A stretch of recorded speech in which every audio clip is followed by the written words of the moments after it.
Hello everyone, this is Allegedly Caleb, and I'm excited to tell you that Wargame Design Studios, or WDS, has decided to put Panzer Campaigns Rumyantsev 43 as their Game of the Week sale game. So every week they always put a game on sale, not always, but most of the time they put a game on sale from their catalog, usually for about 25%, and this week's is Rumyantsev 43. So this game takes place right after the famous Battle of Kursk in 1943, where the Germans launched a major attack onto the Kursk salient to try and weaken the Soviet momentum, you could say. Now, this attack failed. The Soviets were able to keep going with their momentum, and now the German armored forces were severely weakened. So, Kursk 43, that's another game in this series. That takes place first, and you're the Germans attacking the Soviets. The next, you have the Soviet counteroffensive of the summer, and that takes place in 3 games. So you've got the counteroffensive up by Smolensk. You've got the counteroffensive up by Orel, and you've got the counteroffensive. I don't know if this is a city or not, because I've never heard this word before, but up by Rumyantsev, really it's more around Kharkov and eastern Ukraine.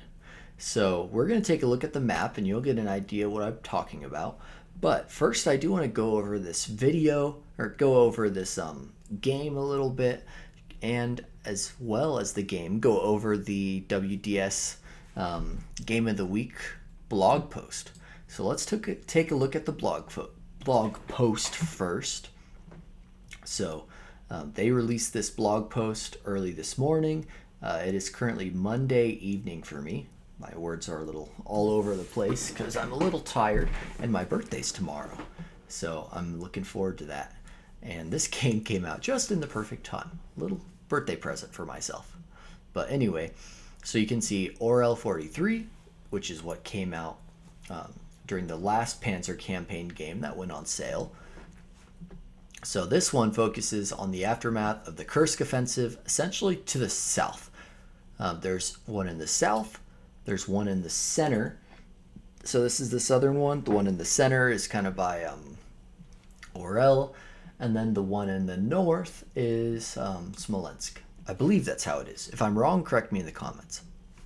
But anyway, for the most part, it's a little bit smaller than the Orel game. There's not as many scenarios, but the scenarios that there are pretty big in this one. Again, not as big as Orel, but still plenty big. And if you're familiar with the whole Kursk battlefront, which there are a lot of Panzer Campaign games based around there. In fact, James and I, or Caveat if you know him in Discord, we are currently playing a Kharkov 42 game. So there are a lot of games based around Kharkov because there's a lot of fighting there, and you'll know this map a little bit if you've played those games. So otherwise, you're going to see the main theme of this game is the Soviets attacking with numerous force against elite German units, but those German units are very depleted. There's not very many of them, but throughout the game, armored forces do come to the rescue a little bit. So the Soviets weren't able to make like a full breakthrough, if I remember right. The Germans were able to hold them off just enough, but not enough to stop the Soviets from continuing their momentum. So the longest campaign game, that's the main campaign in this one, is 218 turns. So most of the scenarios, though, are around 30 turns or less, which are very easy to play. Most of those games you could probably finish in a couple days if you're not even playing for more than... if you're playing for a couple hours each session, you could probably finish it in a day or two. But anyway... so a lot of these, if you're familiar with the conflict that's going on now, and again, this is 2025, a lot of these city names will be familiar to you. So that's another interesting thing about these games is there's currently conflict going on in these areas right now. So these games do give a good overview of the terrain in that area. Obviously, they're very different conflicts going on, but just another interesting thing to think about. So you have a lot of different types of units. German SS, which I don't remember seeing German SS on the actual battlefield, but they might come in as reinforcements. Anyway, you got Luftwaffe, and then you got the Russians and the Russian Guards. Really, you could say Soviets. So there are plenty of books that they show if you want to learn more. I just picked up David Glantz's book on Kharkov 42. I'm really enjoying it so far. He's a very good author, and he really knows what he's talking about. There's also a bunch of other YouTube videos. So the Mac, he's kind of like the premier Panzer Campaigns YouTuber. I enjoy his videos a lot as well. He makes good videos. There's Let's Talk About Hex, another great YouTuber. I haven't watched as many of this channel, but I am subscribed, and I see a lot of really interesting videos that he puts out. And then a lot of other just general history videos. So these show what's going on in the world at the same time. It's a little bit about the SS.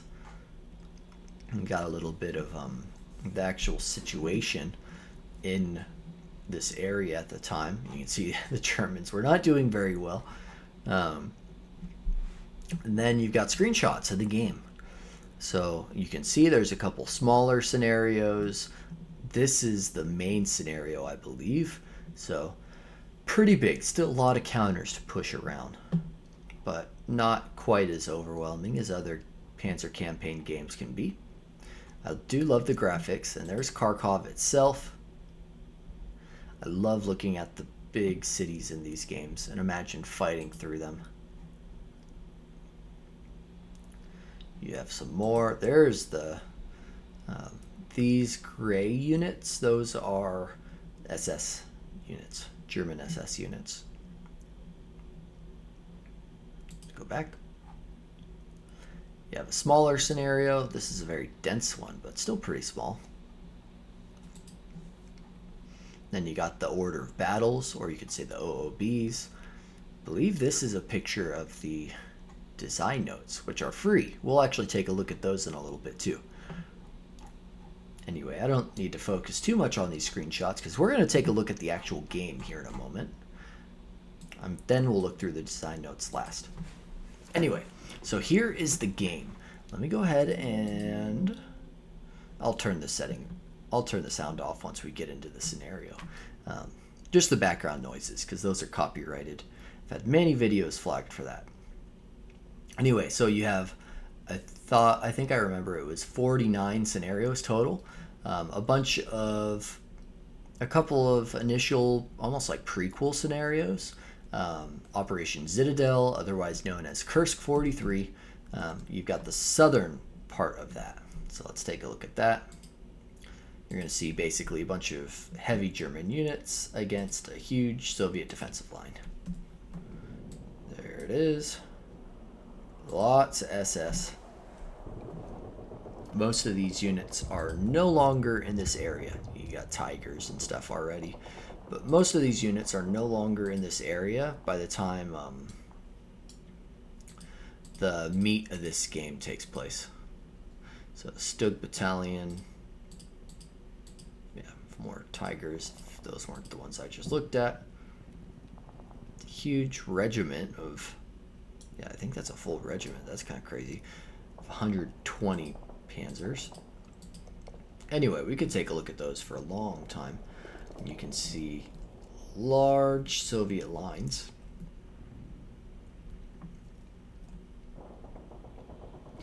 Lots of fortifications. So this is the first scenario. Now we'll get into the actual main scenario, and that's this one.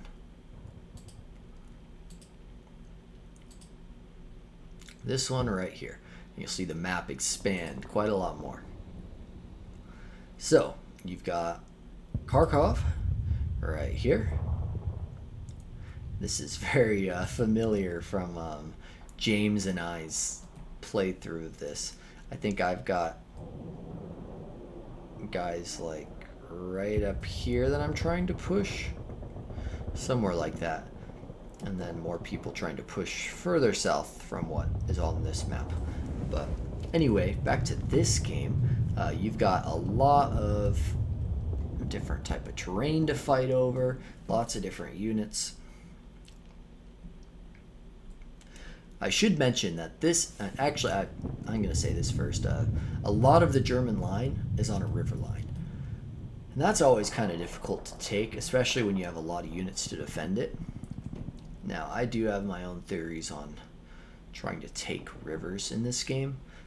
Sometimes trying to defend a river line is not as easy as it might sound. But anyway, so down in the south here, the Soviets probably won't be pushing very hard, but once you get up to the north, that's when they start to get really powerful. You got Belgorod here.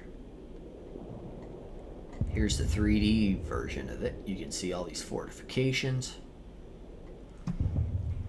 Lots of mines over here. And lots and lots of Soviet units. There was an interesting one I saw over here. Here's some Su-152s. Love seeing the cool types of tanks. Su-76s, KV-1Cs.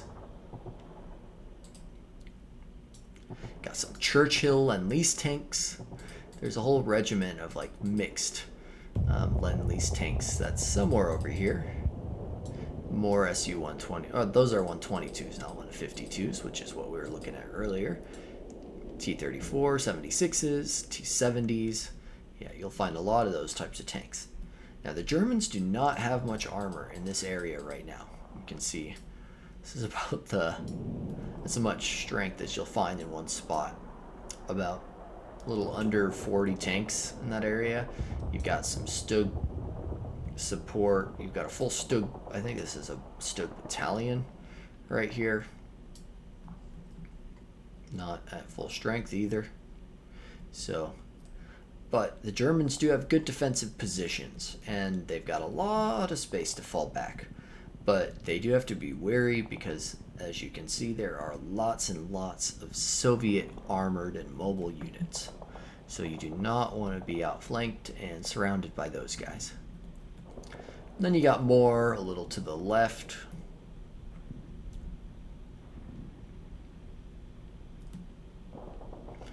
And then up by Sumy. This is another famous city. The Germans are a little thicker there. You got some light armor around here, tank destroyers. And then some tanks down here. Those are armored cars. The tanks are around here somewhere.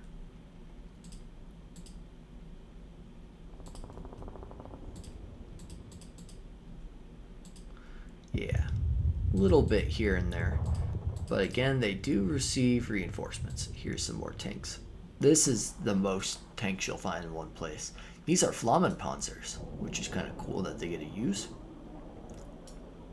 And then just a bunch of Panzer IIIs, which in 43, those guys could be penetrated without too much difficulty.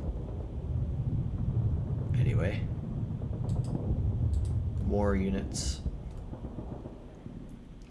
Now let's take a look at the reinforcements in a second. And you cannot see any SS units on the map right now. At least I couldn't. And it's a good question as to whether they will come in later. I don't know. Let's see. Let's take a look at the units here. The Axis 7th Panzer Division coming in.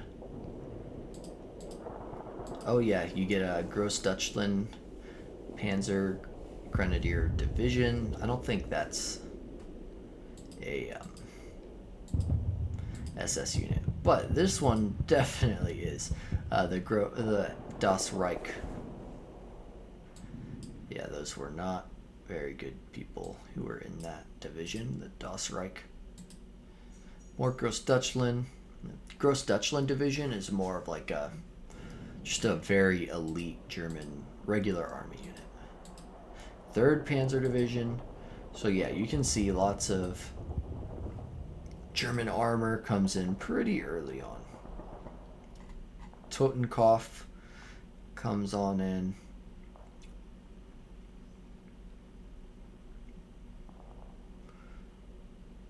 Some infantry. Got some extra Russians coming in. The Viking SS division. Another group of not great people.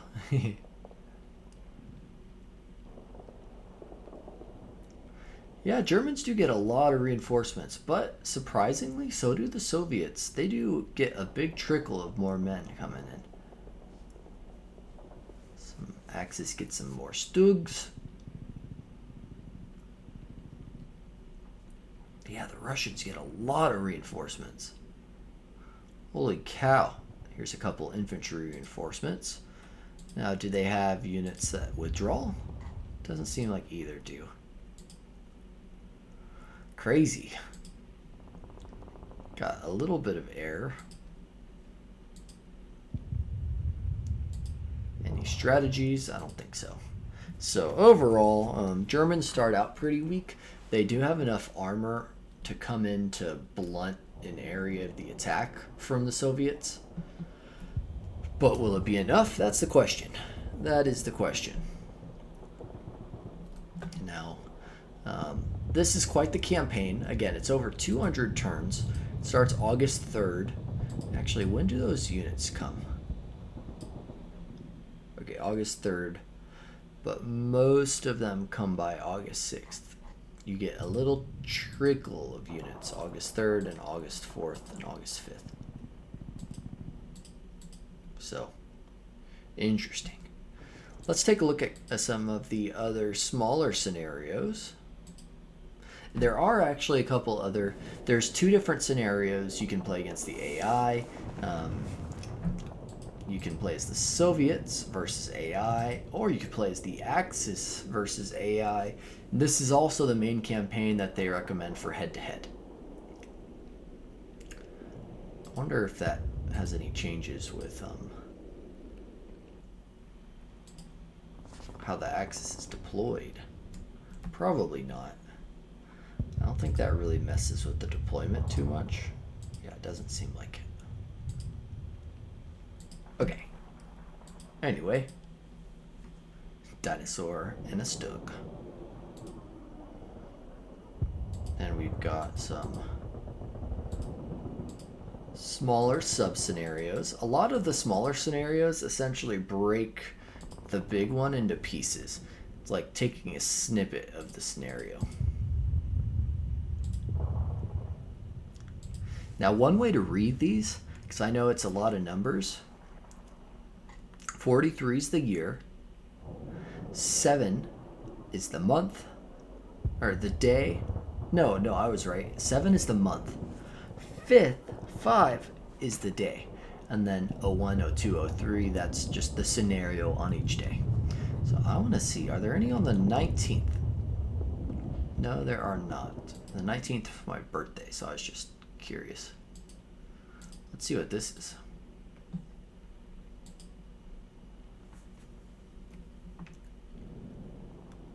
Ooh, you got... Looks like they have a counterattack, maybe?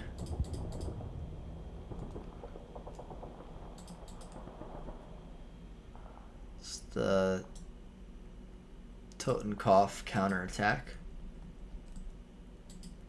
Ooh, they got some tigers.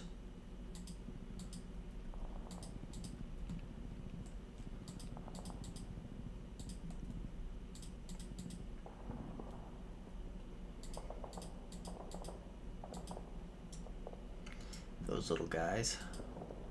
Oh, here's some of those captured T-34s. More Tigers right here. Some Panzer IIIs. Oh, here's the Tiger Battalion.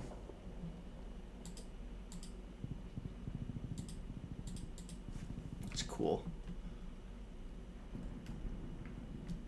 I wonder what their goal is.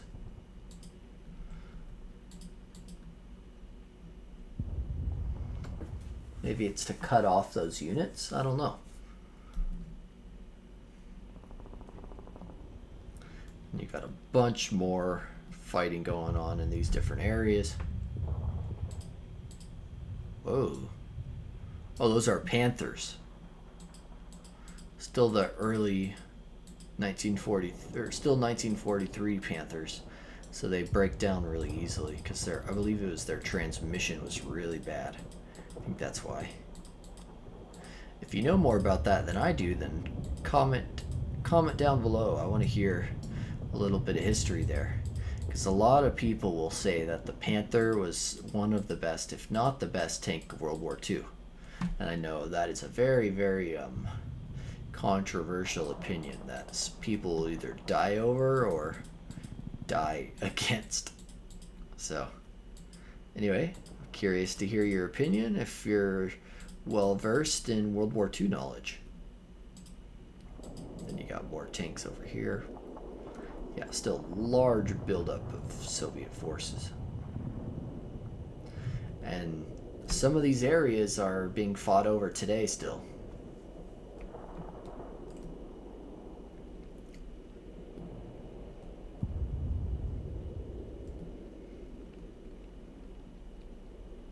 Like this might be a Adivka before it was renamed. I'm not sure. Which means that other big city that was fought over.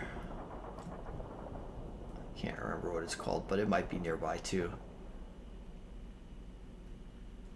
Anyway, I'm getting sidetracked. Let's focus on World War II, Caleb. Anyway, let's take a look at a couple of the other scenarios before we go.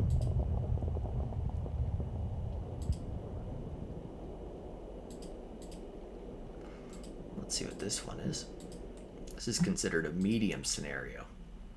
The other one, the last one we just looked at, that was considered a large scenario. Just to get your mind around what sizes tend to be in this game. Got some armor.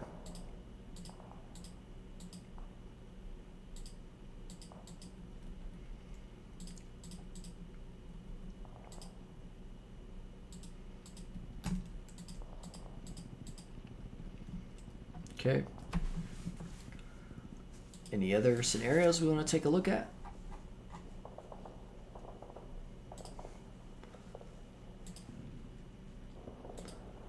Battle for Sumy. We'll take a look at the battle for Kharkov in a second too. Okay, here's the battle for Sumy. Starts pretty far out from it, and you can see not really any tanks committed to this area because tanks and cities do not mix well. Usually it's infantry and artillery. Let's see if the same is said for Kharkov.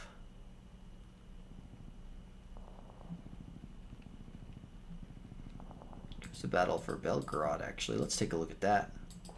I like these battles for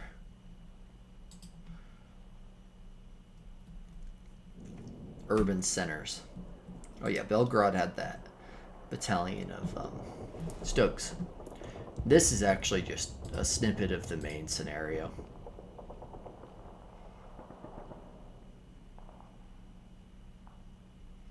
Das Reich strikes back. Let's see what that scenario is. This is a very small scenario.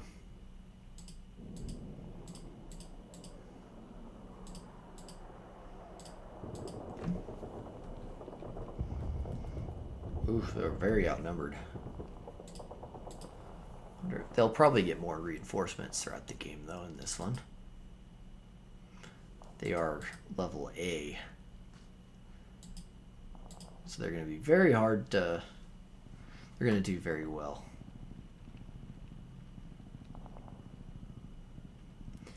Now we wanted to take a look at Kharkov. Then that's probably good. Look, this is 123 turns, so this might be just a snippet of the game.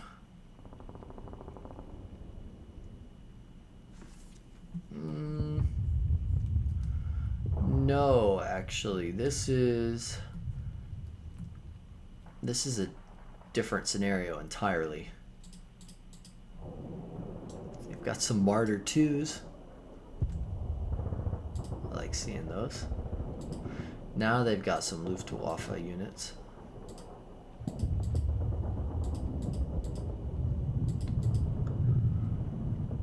They do not want to give up Kharkov. That's for sure.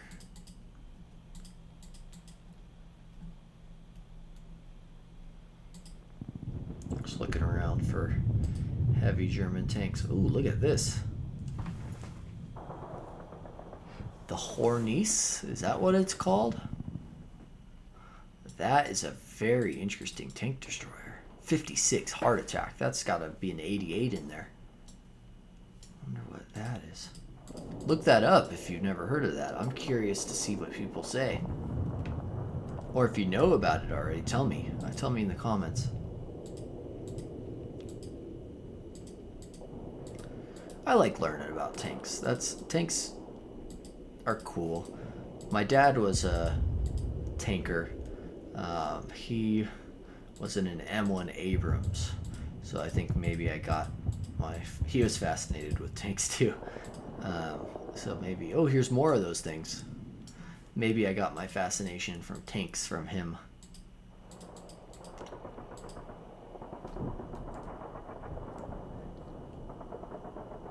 Anyway. Got more stuff down there. There's Kharkov itself. Yeah, it looks like that's got 2,000 victory points in it, so you want to defend that. Everywhere else, it looks like you can kind of give up if you need to. All right. Well, before we end, I do want to take a look at the notes, so I'll be right back with that. Okay, here they are. Also, I've realized this video is probably going to get copyrighted because I forgot to turn off the sound. Let me do it anyway.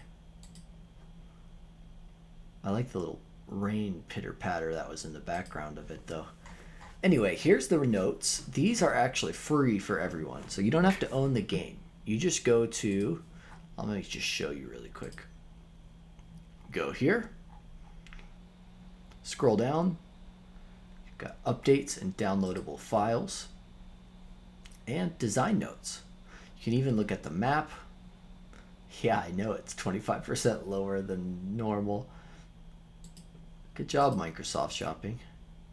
Anyway, so, and that is how you get to these design notes. Or you could get them in the actual game file, which that part only comes from owning the game. So this is like a little book. Like, you can get all the knowledge you need to play this game. Lots of different book recommendations too to deepen that knowledge. And then you've got the scenario planning. So they're mentioning how they came to the decisions that set up this scenario. And then you've got the different scenarios. Sometimes they talk about a little bit how each of the forces ended up in their formations and what their strategies were. And yeah, this is definitely one of the better notes. Most of the time they're pretty good, but sometimes they're more detailed than others. You got your optional rule recommendations, order of battle notes, and how they built it. And one of the things about WDS is they are very thorough.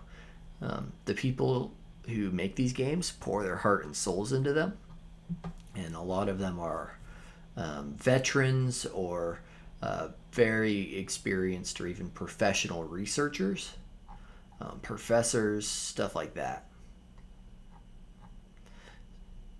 So, yeah, these games, one of the reasons I love them so much is just the immersion you get from playing them. It makes you feel like an actual, like, general. So, and maybe gives you a little bit of what it would feel like to be one. They're just good fun too. The game system is really good. Here's the appendix. You can all of this is good reading. Some of this you probably aren't going to be reading anytime soon because you won't have access to it.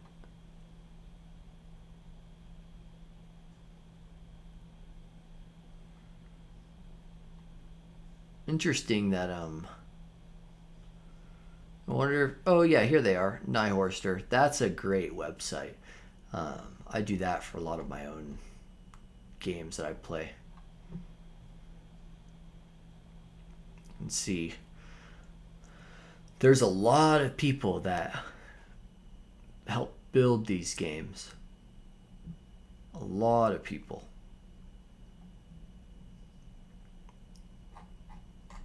So, just know that these games are a labor of love, and everyone who enjoys these games, we enjoy them together. And if you want to be part of this community, you can always join the TWC Discord, otherwise known as the Wargaming Club. There's a lot, it's a very active server that has a lot of people who like these kinds of games. More than just WDS too, just strategy games in general. But I should leave it here. We're at about a little over 30 minutes. And with my birthday coming tomorrow, I promised my fiance that I wouldn't take too long making this video. So, anyway everyone, I hope you enjoyed this video.